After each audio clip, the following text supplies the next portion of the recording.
Okay. Peace to the viewers. Peace to the viewers.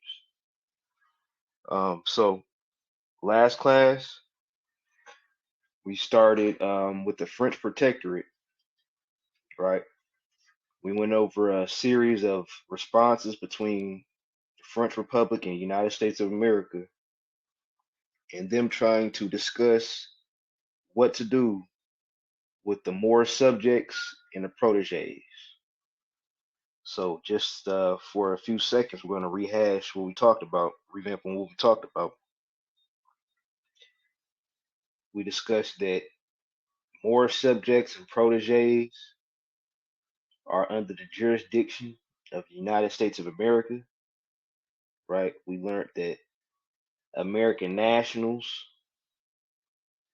are also deemed as so-called Moorish subjects and protégés. All United States citizens are deemed Moorish subjects and, or excuse me, Moorish subjects and protégés are deemed as U.S. citizens, right? Even though there's a difference, being that they're all under the jurisdiction of the United States and they're operating one, they're putting everybody under one umbrella, United States citizens, regardless of what you're trying to do, right? If you don't have your own Moroccan state government, then you're stateless and therefore under somebody else's state, right? So we'll start off halfway through these documents, and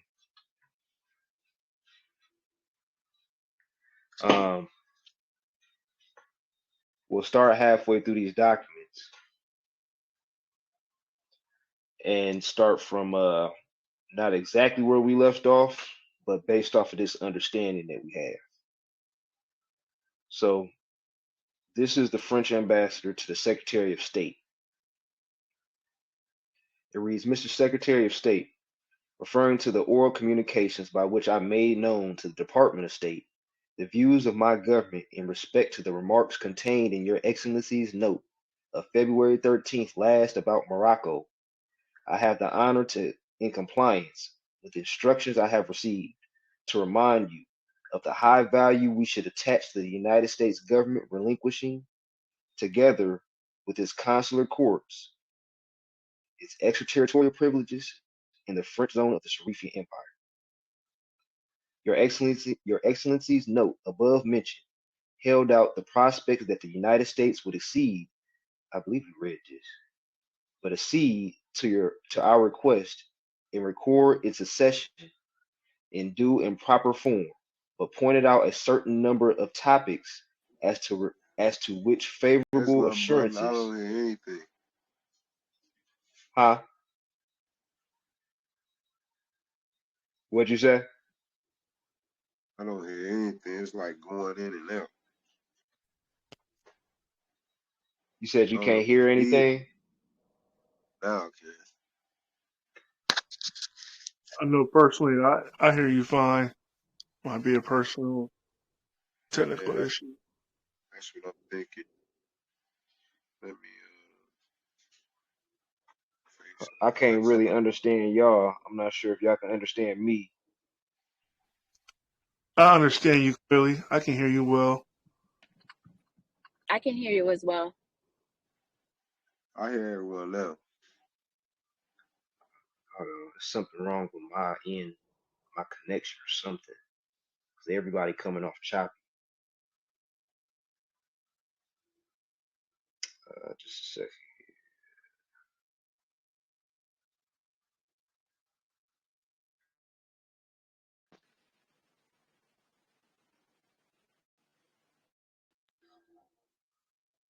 Is that better?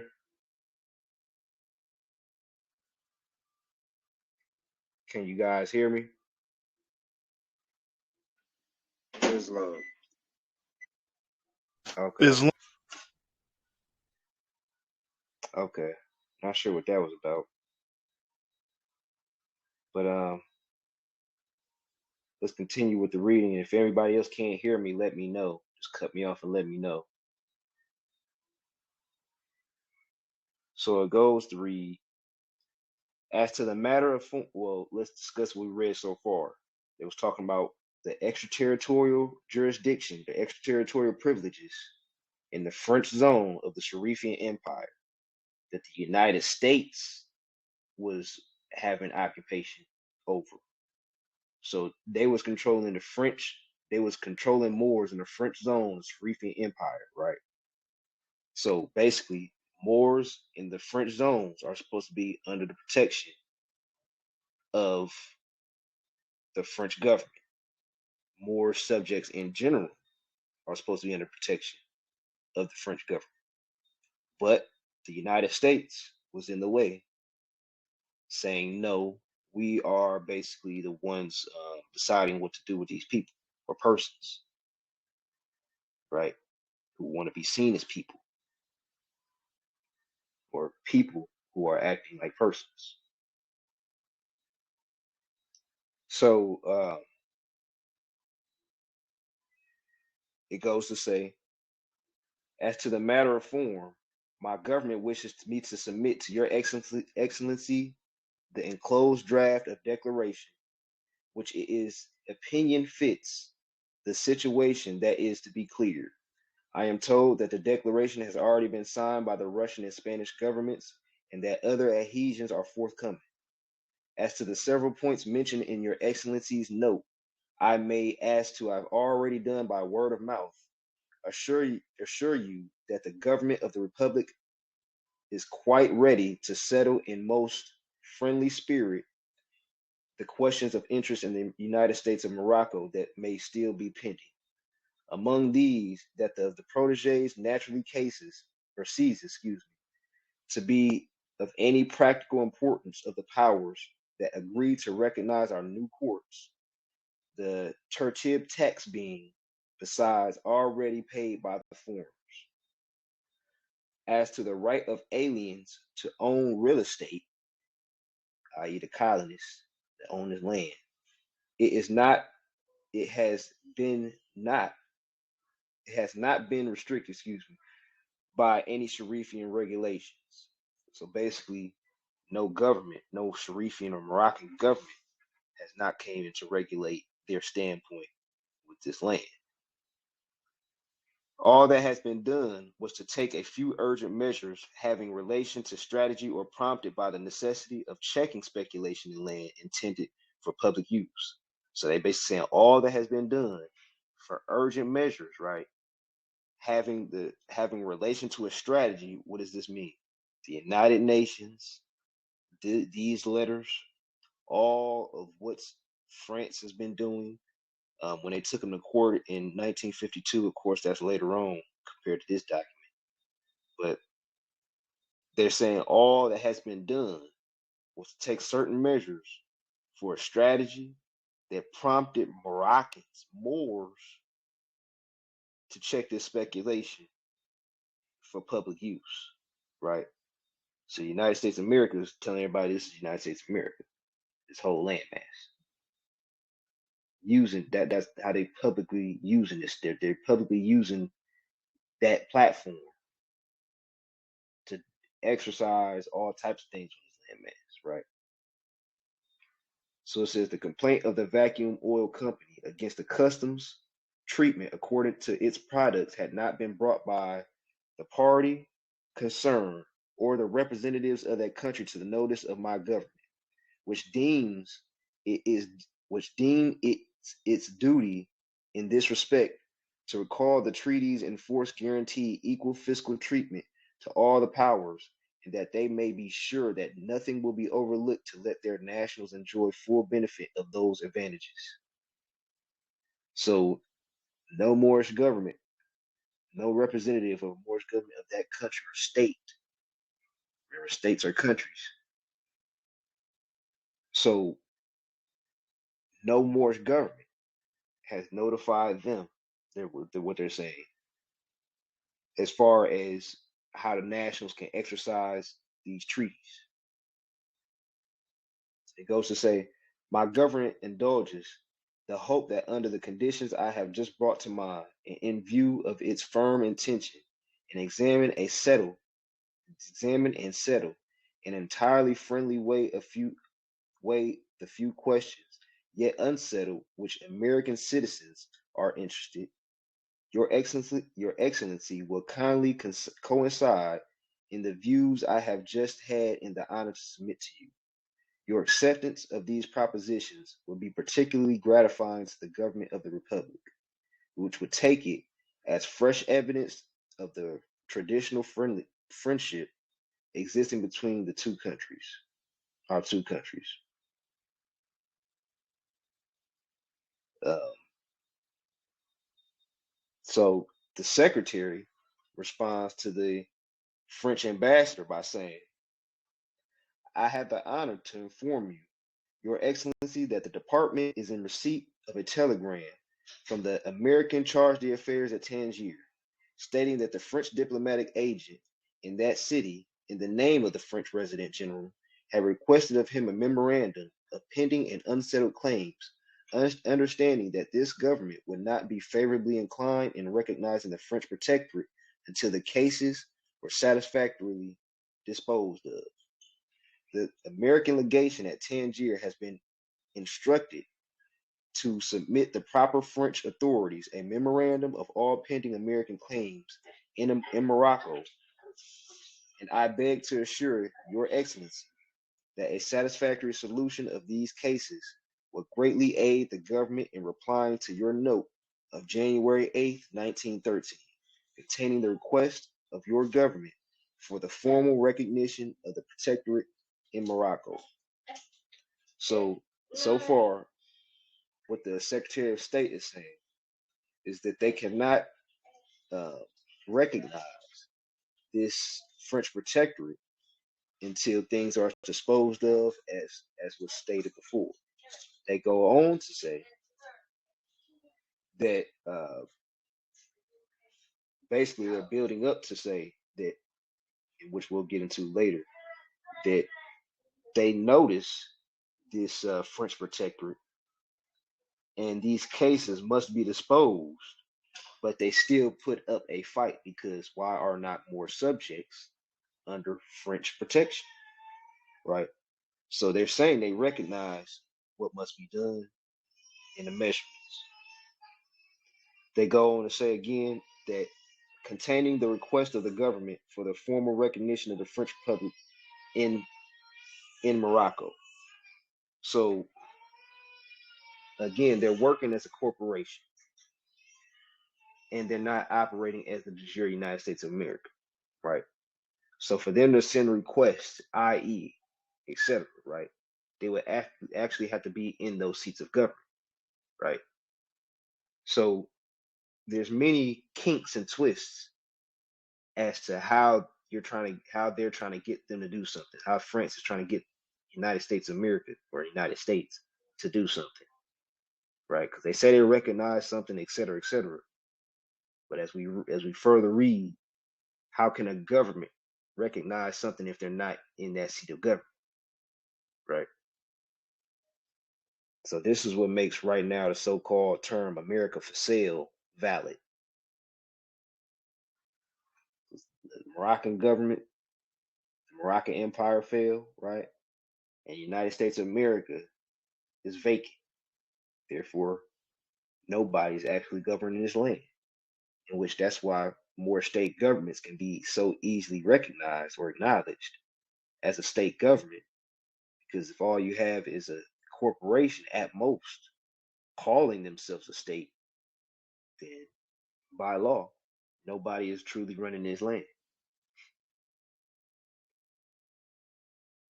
So the French ambassador states, my government, to which I did not fail to forward the contents of Your Excellency's note of February 13th and April 30th last, about the doing away with the extraterritorial rights in the French zone of Morocco, and about certain claims of American citizens, has just affirmed to me that it had promptly taken steps to bring about, under the most equitable conditions, a settlement of those claims.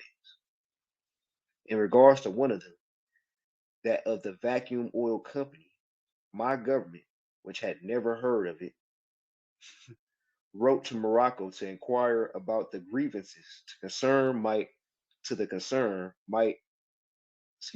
grievances the concern might have to state as to the customs treatment it receives. General Louis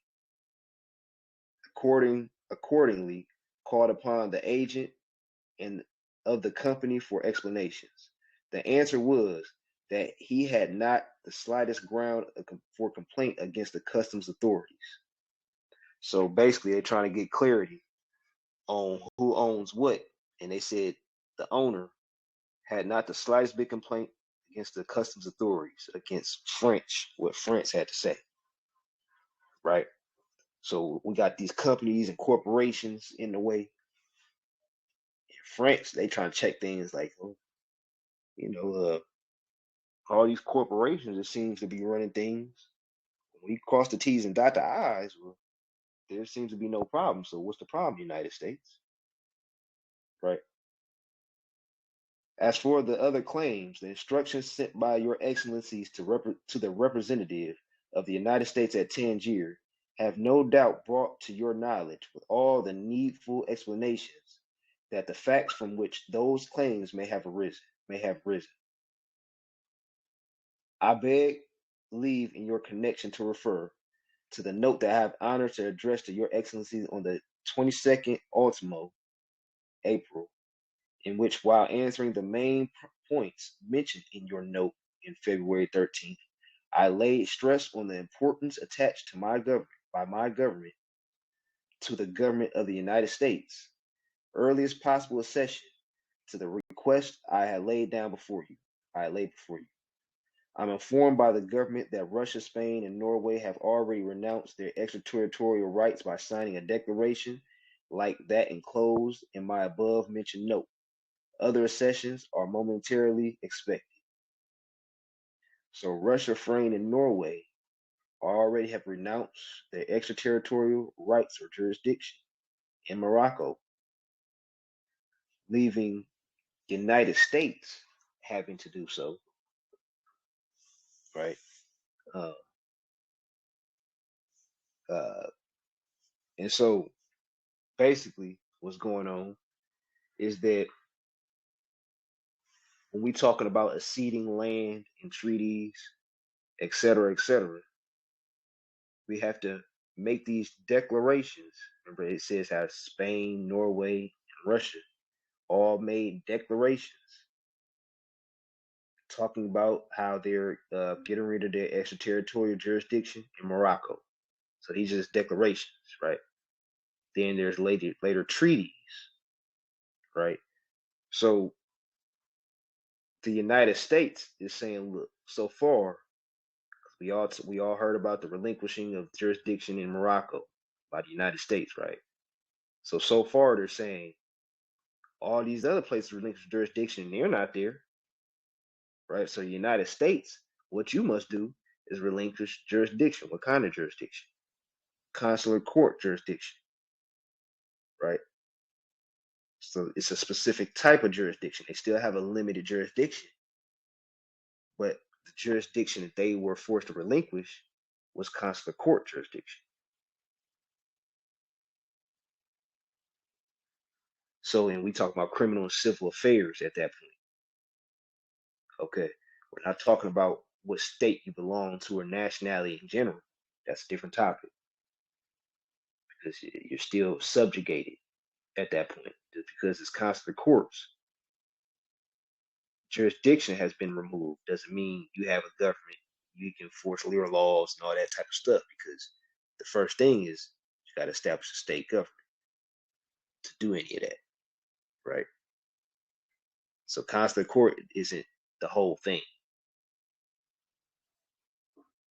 Um, so it goes to say the French charge the affairs to the Secretary of State.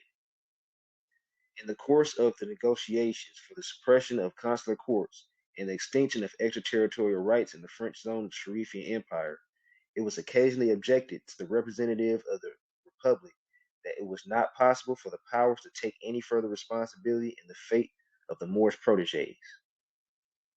So it was not possible for the powers to take any further responsibility for the Moorish protege. Now you see how it says Moorish protege, just so we can get more clear on who proteges are. It's Moorish subjects and Moorish proteges, right? So that they're both referred to one and the same. So due to you being subjugated, you now have protection by another government. So they're one and the same. So it says there would seem to be some foundation for that feeling. In fact, under the provisions of Article 12 in the Franco-German Treaty or Franco-German Agreement of November 4th, 1911, whose full scope is given in an explanatory letter, the government of the Republic will certainly have the right after the discontinuance of the consular courts to ask that protection be done away with. The strict legal effect of this will be to place under native jurisdiction the proteges who, under the present system, are enjoying consular jurisdiction. But with the view of obviating the hardships that might thereby be brought upon, the Moorish subjects thus derive of protection. The government of the Republic is ready to declare them to be, as long as they live under the jurisdiction of the French courts set up in the Protectorate. So they're saying Moorish subjects are always going to be protected by French as long as that's set up in the treaty. This would place them in this respect on the equal footing with the person subject to the jurisdiction of a former protecting power and not with its natives. Okay, so they're trying to get protection set up in the right hands. They're saying there's no way the United States can protect the Moorish subjects, and they don't even have a certain treaty that aligns with modern day time to do so. Because if they truly tried to protect Moorish subjects, they would just simply follow the Moorish treaties that we agreed upon.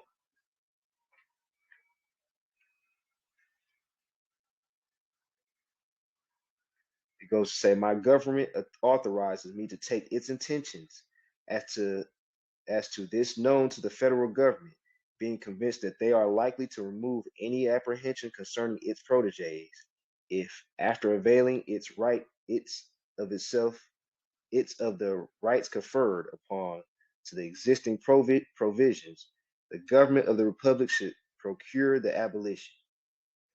I avail myself of this opportunity to enclose 3 copies of Louis Renault's preface to the codes and laws in force of the French Protectorate in Morocco, which brings forth the value and importance of the legislative work of the Protectorate, showing as it does the guarantees extended to all foreigners in Morocco.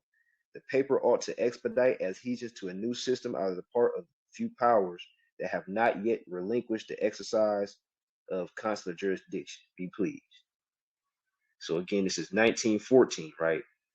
In which consular jurisdiction was not yet relinquished until the 1950s. Okay, 1956. So keep that in mind.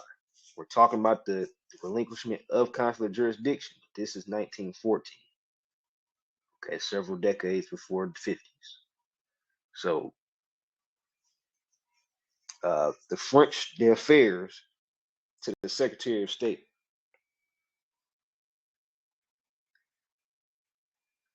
By a letter dated February 13th.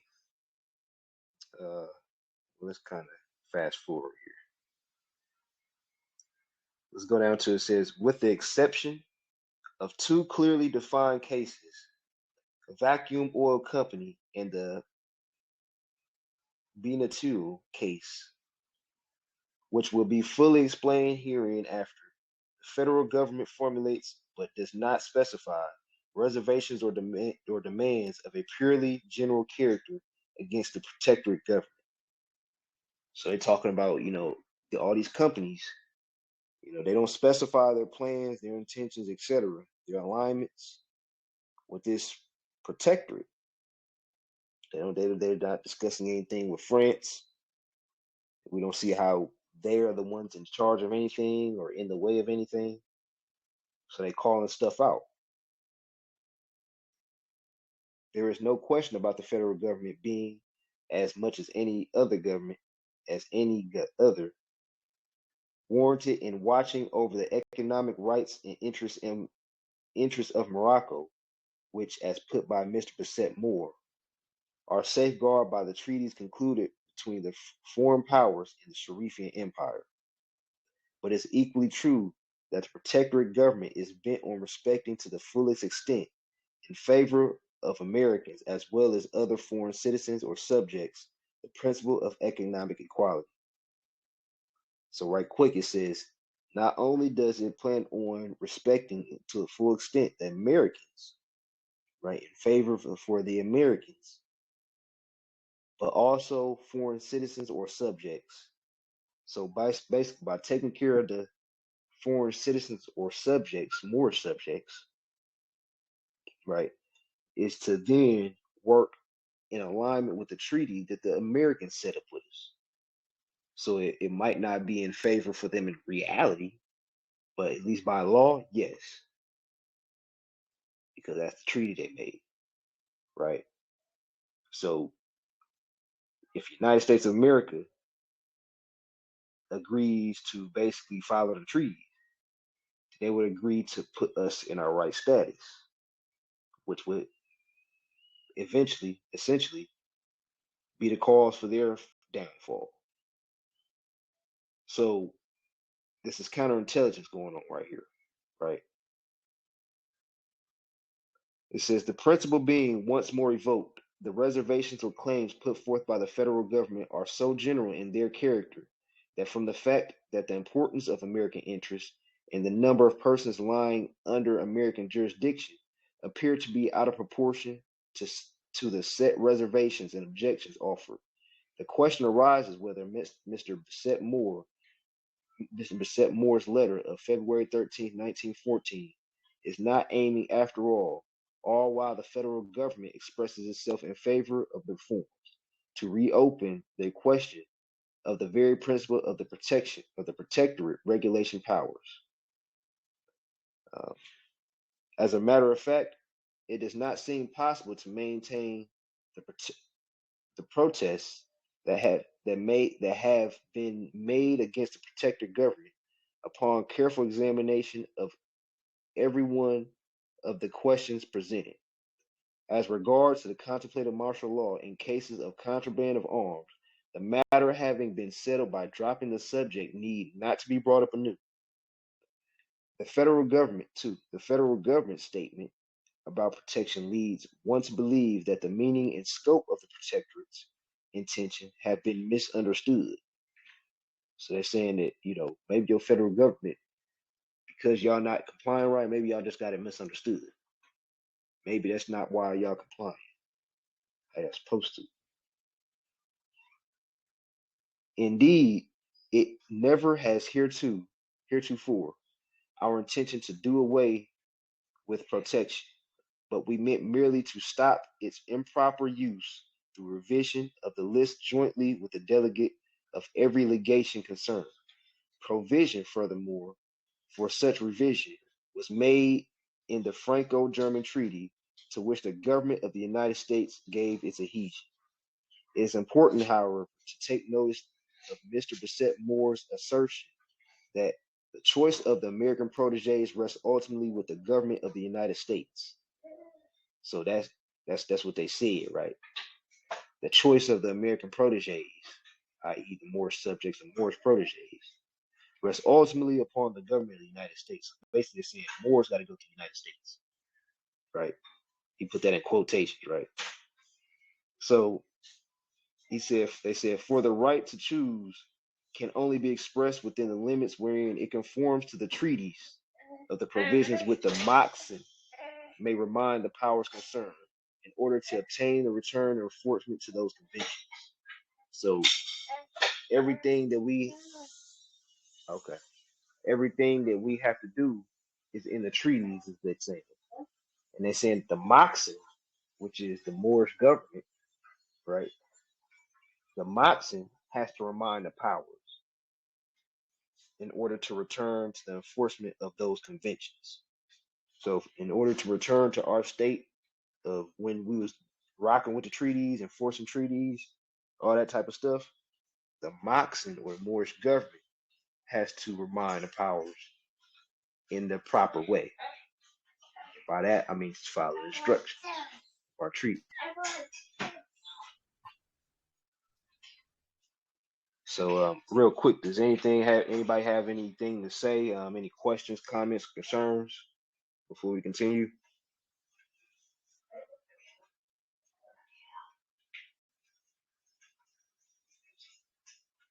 Just a second,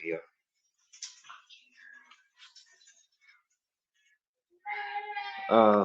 Okay, so it goes to say, if the powers would forego, in principle, their consular jurisdiction, we might, per contra, take up such enforcement in as liberal as spirit as possible, and to the end, come back to a bilateral vision as provided in its Franco-German treaty. The remarks offered in regard to the original circular of November 1st, 1912, laying down rules for the purchase of land, appear to have been prompted by an incomplete study of the subject on the part of Washington government. On the one hand, the consent of government referred to in Article 11 of the Madrid Convention, in Article 60 of the Act of Algeciras, and again mentioned in the regulations of November 1st, 1912, does not, of course, apply to any of those parts where consent is requisite. That is to say, without the kilometer zone around the ports and the 2-kilometer zone allotted to Azamor.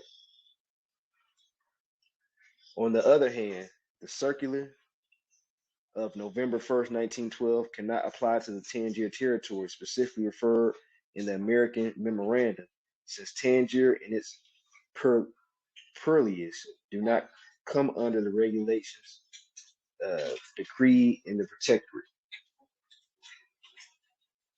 As to the habeas or government land, the Geesh lands, well, actually, we can skip forward a bit. Next paragraph. In answer to the fault found with servitude zones, we are justified in holding that the purchases of land are permitted at the Act of Algeciras, Article 6, subject to the obligation.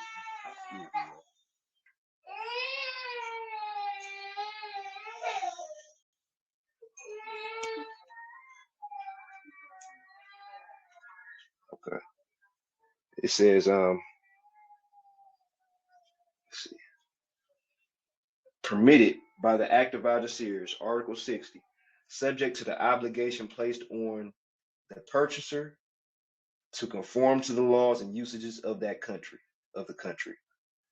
Now, the Sharifian decrees creating zones of military servitude are precisely to be numbered among local laws, as the aforesaid Act of Algeciras cannot presume to prevent on every subject whatsoever laws and usages, or include in that phrase only those that existed in 1906. So, skipping down to the fifth point. As regards to Article 63 of the Act of Algeciras, the protector government never showed any intention to evade its operation, and still more unfounded is the assertion of the Sultan gave notice that the diplomatic courts of measures aimed at the recovery of property of the class referred to the aforesaid article. Such a notice never was served. The only measures taken had for their sole object the prevention for the future of the wrong settlement of which for the past must be effected in accordance with the procedure directed of the Act of Algeciras. So they're basically saying, as far as the land in the United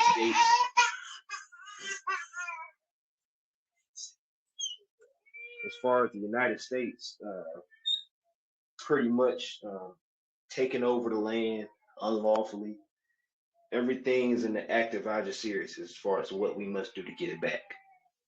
It's what they're saying so far. Point 6, it says, as for the customs, grievances formulated by the American government, the Protectorate government is quite ready to give them full consideration when they are specified.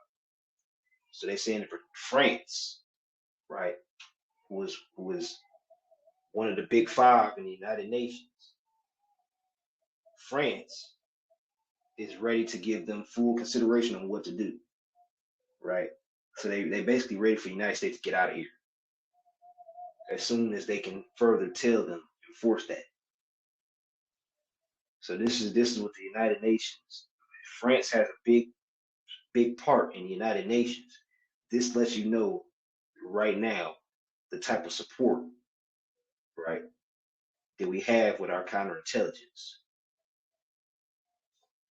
So, because I remember, because of this case, because of this France versus United States of America case, this we're gonna later read in later videos. This is not the case, but in that case, because France pressed the United States of America, the United Nations made United States of America relinquish that jurisdiction. And that was only because France took them to court and the United Nations made them, right? So France is ready to give them full consideration, full instructions, right? On basically how to get back to Europe. So it goes to say, the only case presented in the memorandum of February 13th has been investigated at Casablanca by our consul there. He reports that the agent of the vacuum oil company at Casablanca told him he had not the slightest ground for complaint against the customs authorities, but the memorandum of the charge d'affaires of the United States at Tangier, hereinafter discussed, having explained that the difficulties under consideration had occurred at Safi and not at Casablanca. General Louis referred the question to the office of the comptroller of the debt of Tangier, which will furnish all the data with which the settlement of the customs difficulty may be taken up at the earliest possible date.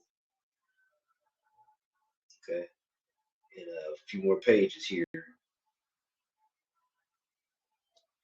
It goes to say, as regards the American claim against the Mocs, the government of the United States may be assured that they will be examined in the same light of the claims of persons under foreign jurisdiction.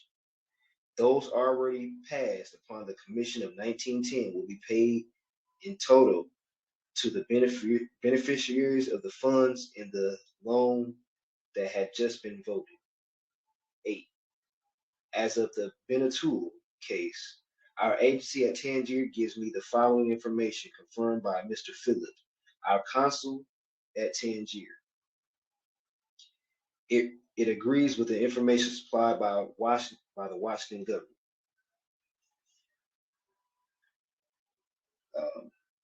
It goes to say, let's read it anyway. Jacob Benatul, an American Semissar, having obtained a judgment from the Shrab about 8 years ago in a real estate suit against several foreigners, of whom one, Mr. Fries, was French, did not choose to comply to our consular court for a ex-quarter of the Cadi's judgment. The legation of France and America tried but failed to bring about a friendly settlement of the Cadi's award by a payment by Mr. Fries, the loser of a indemnity to be determined by umpires, but our fellow citizen, arguing that the judgment against him had been obtained by fraud, would not listen to any settlement. Inasmuch, however, as the land in dispute lies with the Tangier zone, the American government cannot condition the relinquishment of extraterritorial rights upon settlement in this case, which by reason of its suits does not lie under the jurisdiction of the protectorate authorities.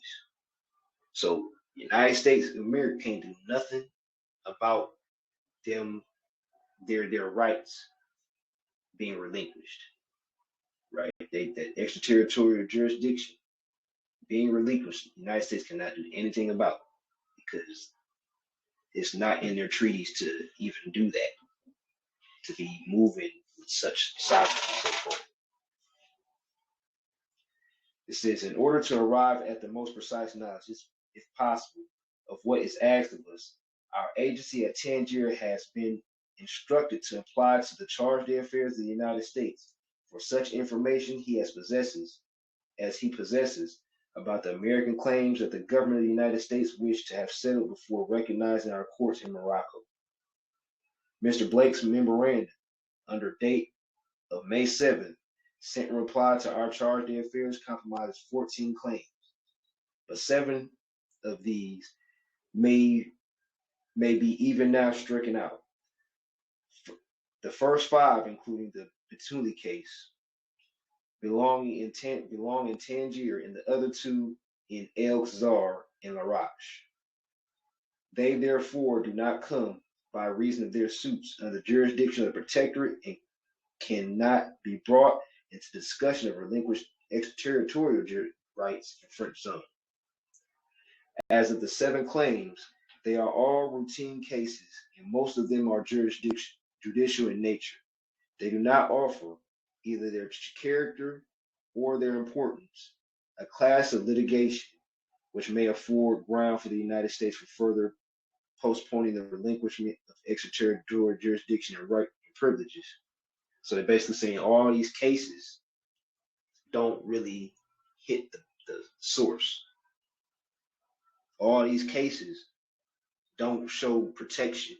They don't cross all T's and dot all I's. They don't say why you're still here, and they don't give proper instruction as to how you should get out, etc. So they're answering a lot of questions, but they're not answering the right exact questions or pointing out the right exact things that need to be done. The resident general is, at any rate, even now making his duty to set a foot on examination of those cases and investigations by the protectorate local authorities respectively concerned therein.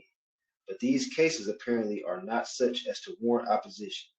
As a matter of principle, the relinquishing of American extraterritorial rights, since the resident jurisdiction is now ready to examine and settle these cases in the most conciliatory manner, I deemed it expedient to relate here and above the explanations furnished by the Commissioner of the Republic, which answered every point in Mr. Bassett Moore's memorandum. These explanations meet every claim and objection of the federal government, both in satisfying inquiries bearing on specific points and in carrying promises to the minor points that could not yet be but will be settled. Finally, the report throws full of light, as it may be desired, some other topics that do not seem to have correctly understood or interpreted. The willingness of the federal government to recognize protectorate's regulations powers cannot be doubted by the embassy or by the French government.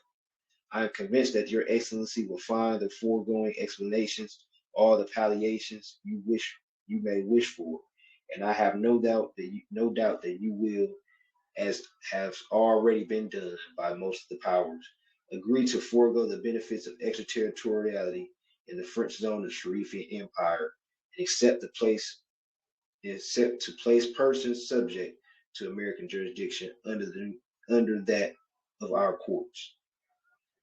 So there you have again, the persons under the American jurisdiction are supposed to be under the French courts, right? Because they're protectors, at least for this time being, right? Until we come in complete sovereignty, independence, stating why we should have such complete sovereignty and independence from point A to Z. So for this treaty to basically be null and void, what we have to do? We would have to come online as more state governments and form another treaty, right? Canceling out that treaty as far as French Protectorate. Because why would we need a parent if we are calling ourselves governors of the land? Why would we need somebody to protect us in that sense, right? Now, for us to be acknowledged and be put in our rightful place, well, that's a part of this process of counterintelligence that everybody's playing, right? So it's not a step up, right? Everybody, we can't truly say, hey, France, you're wholeheartedly in this for the good, sincere, right? You're sincere about it. You can't wholeheartedly say this because look at the relationship we had with them, right? Up and down. So to say that they're in this to help us up and help us develop as a government, et cetera, in so many ways, yes, in so many ways. But we got to remember that even a lot of these treaties are not for European powers to develop Moroccan governments. It's not for that. It's to maintain peace between the two nations, between the several nations, right? Not for one government or one organization to come in and develop, your government when instructions are there and you're supposed to basically pick yourself up by the strap boots and be able to follow instructions and work with people who want to follow instructions. So that's pretty much that. But so as we read this last sentence or this paragraph, aware of the friendly and reciprocal good which will always preside over the settlement of such questions between our two countries, I cannot but remind once more in conclusion, Your Excellency, right? So we can read this last little bit. The Secretary of State speaking to French, charge d'affaires. He says, Sir, I beg to acknowledge the receipt of your note, July 16th, in a reply of the Department under date February 13th, 1914, relative to the recognition of the government of the United States of the French Republic, French Protectorate in Morocco, and the desires of this government for the settlement of certain questions affecting American citizens and American protégés and their rights in that country. The American government has assured that the government of the French Republic of its favored disposition towards the reform of the French Protectorate proposes, and will give the remarks contained in your note referred to above careful consideration. France replied by saying, in continuation of the previous communications, that last being the letter of July 16th, last from the charge d'affaires of France relative to the claims of Morocco, preferred by the federal government. Excuse me. Charge right quick.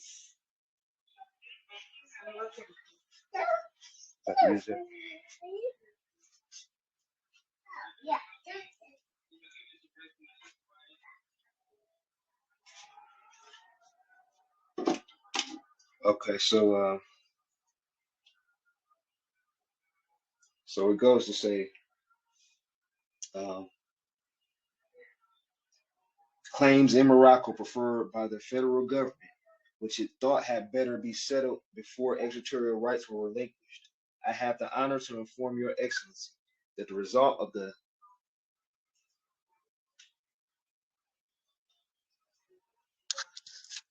okay.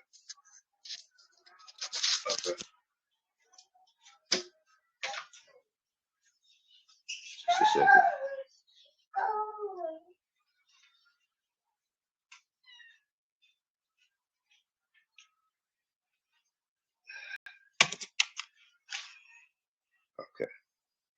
Um, sorry about that.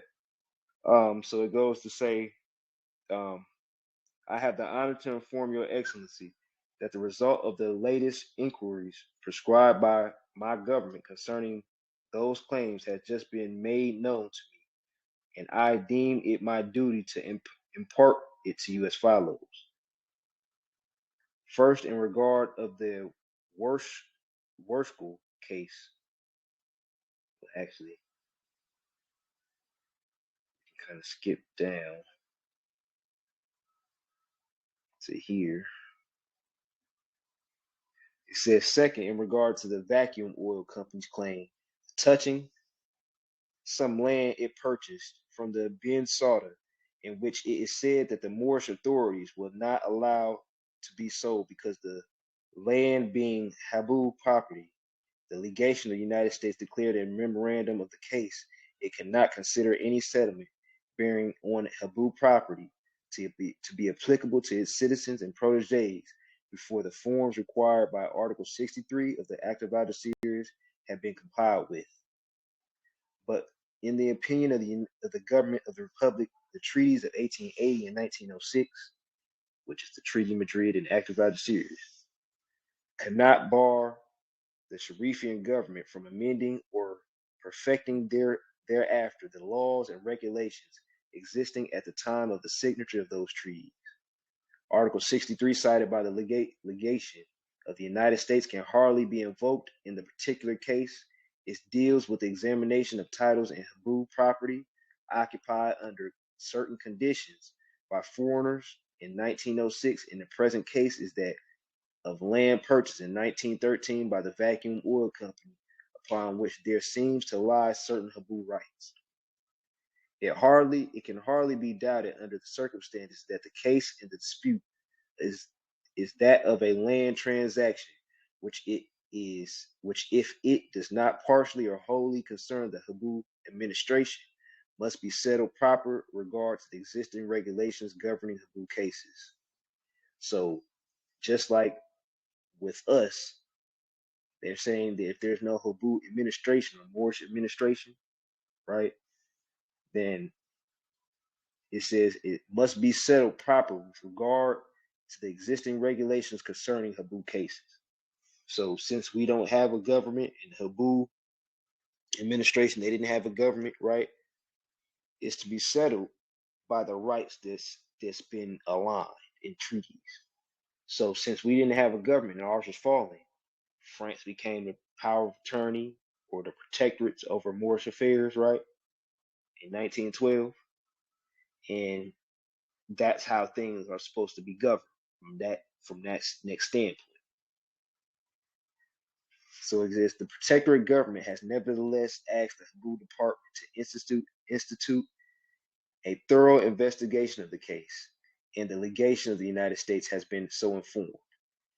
As to the various other questions, most of them, very little account. Very little account.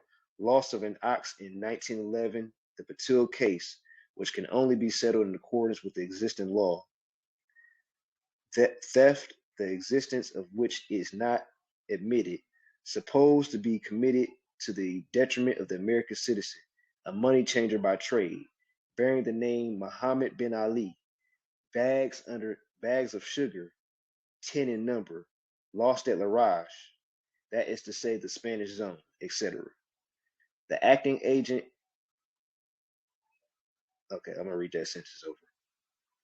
As to the various other questions, most of them of very little account, the acting agent and consul general of France at Tangier has opened negotiations with the representative of the United States in that city with the view to reaching the earliest possible friendly settlement of a few questions. The government of the public would fain believe that on the strength of the foregoing statements, which, added to the previous submitted, are sufficient proof to the sincere readiness of the French authorities to bring without delay all these cases of legitimate termination, the government of the United States will kindly as to has repeatedly and lastly on July 24th last intimated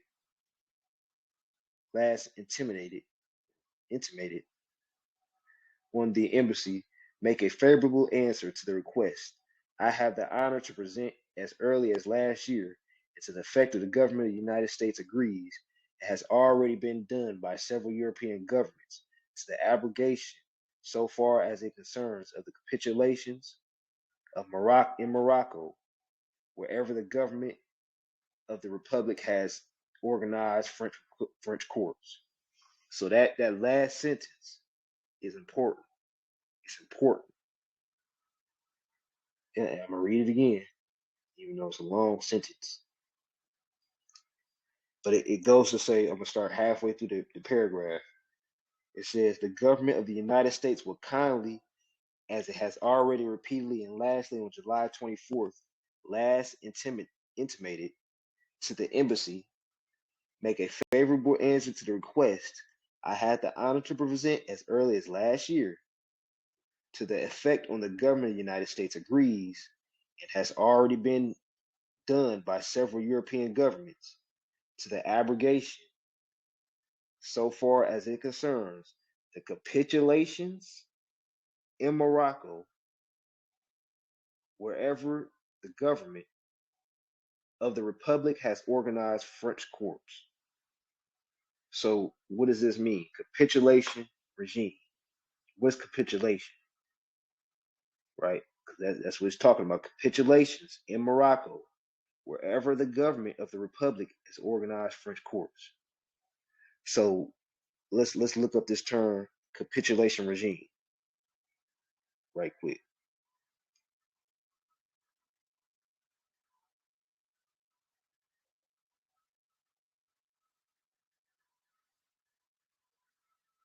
Capitulation regime.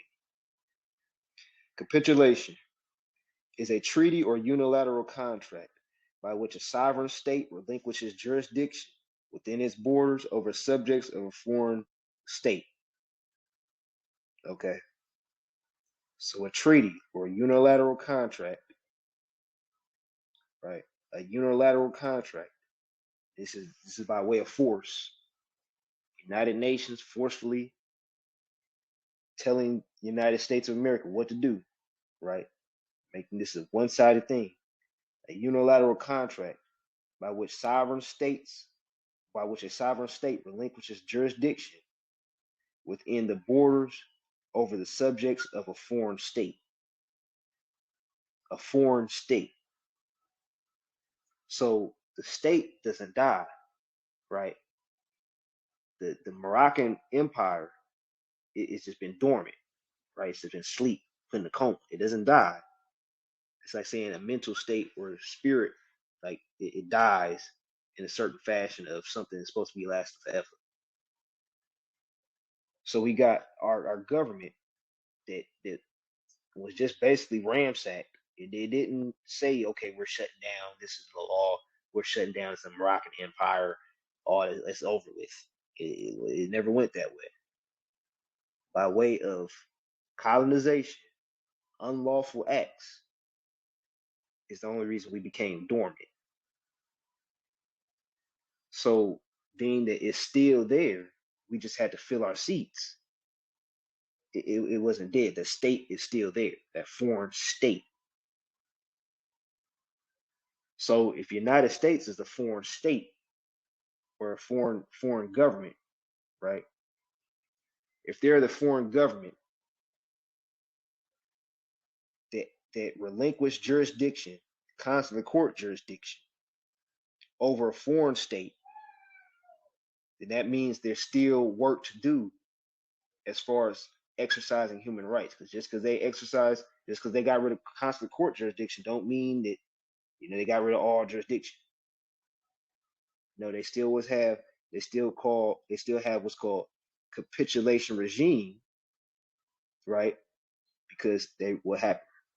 Jurisdiction was relinquished, but there's still certain things that they're able to do, as we're about to read. So criminal and civil law was relinquished. Consular jurisdiction, right? Relinquished. But again, that wasn't all jurisdiction, because if they previously expressed, these foreign powers can only do so much, right?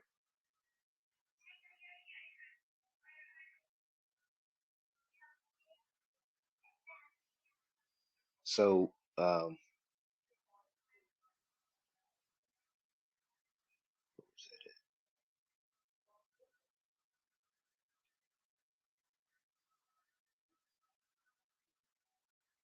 okay.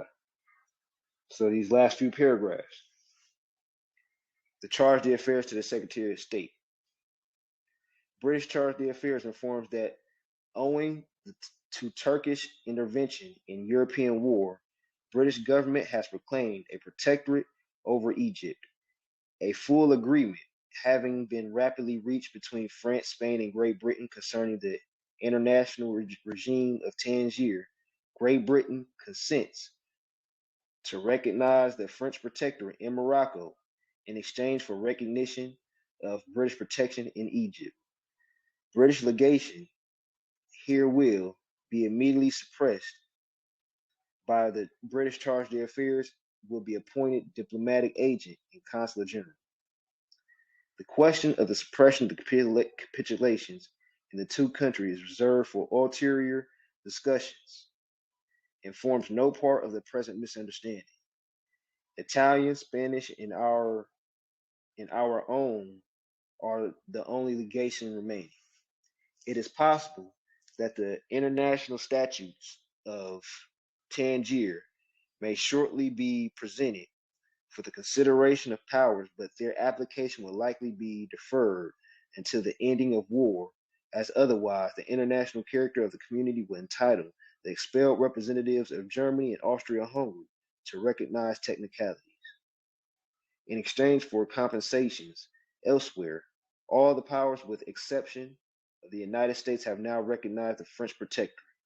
I see no reason why we should depart for the position that the recognition of the French Protectorate and the suppression of the American legation must be deferred until the settlement of our outstanding cases has been discussed. This point of view is well understood and seems to be admitted by the French local authorities as being both logical and reasonable. So that concludes the letters between the two governments, right? In which those were just the letters. That wasn't the actual case, which we'll get into next. Not the whole thing. That's a 40-page something document, but I'll highlight the important parts to where it talks more about capitulation regime, because they just mentioned it in these letters. It talks, more about the dominions and the reality of that when in the actual France versus United States of America case. So just to give a quick overview before we open up Q&A, these letters between France and the United States, 1912 through 1914, these letters called out the beginning of things. Because in the 1950s, we obviously have France taking the United States of America to court. So obviously, throughout those decades, in between time, something wasn't done. Something was repeatedly being ignored, etc. So France took them to court, right? In which we now have further instructions put on the line, because when they was writing those letters, they was just putting it on the record. It wasn't too much of a, I'm going to give full detail of where you're wrong, etc., etc. You know, like it is in court, where you have to cross all T's, dot all I's, right? So again, we'll get more into understanding our instructions. You know, some Moors like to study the Topaf or the Treaty of Peace and Friendship and go based off of certain articles off of that, when we can read the France versus United States of America case and see other articles and other Moorish treaties that are more important in regards to our earthly salvation, right? So as you can see in those letters, it mentioned, you know, us getting land back, all that type of stuff, all in the active outer series, which we'll go over again, etc. So even though some of this information seems redundant, it's very important to brush this dust of misinformation off of our minds, because that's really what this is all about. So with that being said, I open the floor up for Q&A, any comments, concerns, etc. And with that, I yield the floor.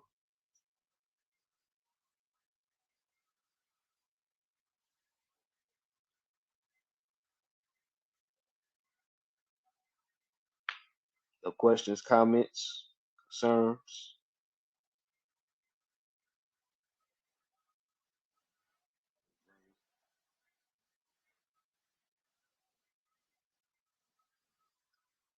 Okay, so we can conclude the meeting with that. Well,